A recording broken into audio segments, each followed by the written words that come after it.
দিনাজপুরের ঘোড়াঘাটে মহান মে দিবস পালন উপলক্ষে ট্রাক ও বাস পরিবহন শ্রমিক সংগঠনের র্যালি ও আলোচনা সভা অনুষ্ঠিত হয়েছে। মে দিবসের এবারের প্রতিপাদ্য শ্রমিক মালিক এক হয়ে গর্ব এদেশ নতুন করে।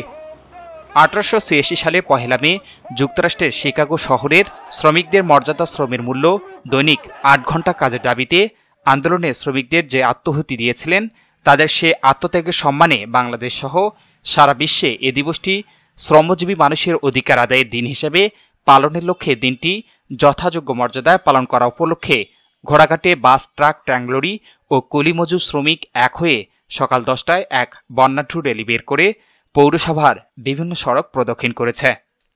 পরে চারমাথা আজাদমোড় সড়কে এক পথসভায় বক্তব্য রাখেন 254 ট্রাক শ্রমিক সংগঠনের সাধারণ সম্পাদক আব্দুল ওয়াহেদ ও মমিনুদ্দিন, 1167 বাস মালিক ও শ্রমিক সংগঠনের সভাপতি সাব্বির হোসেন এবং সাধারণ সম্পাদক মমতাজ আলী সহ আরও অনেকে।